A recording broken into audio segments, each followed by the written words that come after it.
James Renault and Mark Gannon here for yet another video breaking down the IEEPA tariff refunds world. And this video is called What Records Do You Need for an IEEPA Refund Review? A lot of people are excited with the fact that these refunds are now being available. A lot of people are excited that there are billions of dollars, if not $1 trillion, available for companies that have gone through this process and paid all of these, what have now been deemed to be illegal tariffs. But here's the catch. The catch is that if you try and do it yourself, there is a lot that the government requires you to show them in order to access this money if you're doing it yourself. And Mark, break down just some of the things that you need to have made available if you were trying to get these refunds yourself. Right. So let's say you're starting from ground zero. G'day, everyone. How are you? It's good to see you here. So let's say you're starting from ground zero and you want to do this yourself. And there's nothing stopping you doing it yourself, but let's be real. How much time have you got? First and foremost, just a quick disclaimer is we're not lawyers. What we're just trying to do is educate you and give you information where you can make informed decisions. So, what James and I suggest that you strongly do is please go and get advice. Just don't believe us. Go and get advice, but please make sure you're getting advice in the right place. Not every lawyer is a lawyer that can specialize in trade and tariffs. They have to be a specialized lawyer that can argue in the International Court of Trade. So it's yeah, and there's only 10 firms in the whole of the US that can do it and 150 lawyers. So let's start from ground zero. Just have a listen to some of the things, and I'm not going to go through the whole list. What what you actually need. So core customs and portal records. So that's just your core records. You're going to need an ACE portal account. Now, I'm not going to go through these definitions. I just want you to hear the words. You're going to And have to Mark, in have a, fact, we have another video already on ACE. So just start going through our video list because we oh we yeah. do break this down in other videos. So you're going to have verified ACH bank information. That's easy. You're going to have a form called a CBP Form 7501, which is your tariff entry summaries. Okay, that's not too bad. But then you're going to have another form, a CBP Form 5106, which is the importer record. Which is basically a company profile of you as an importer.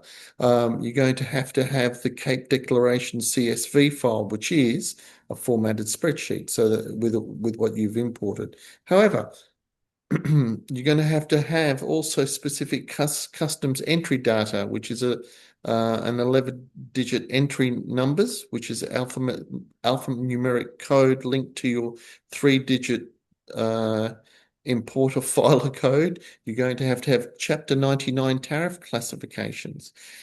You're going to have entry status information showing that your entry is accepted by customs, along with its specific dates, port of entry, and an exact duty amount paid. You're going to have the liquidation reports. Now, I didn't even know what a liquidation report was. I thought it was when your company goes bust, but it's not. There's tariff liquidation windows. Um, you're going to have commercial and financial evidence, proof of payment, commercial invoices, purchase orders, supply chain contracts. That Yeah, and James, yeah, the that's list not goes on and everything. on. And Mark, I know that I'm a Canadian citizen, then I became a U.S. citizen. Just me myself trying to fill out forms to get my United States citizenship was just thing after thing. And if I didn't fill out item number 49 correctly, the whole process in a sense had to start over again. And I'm glad I got there, but it took me a long time.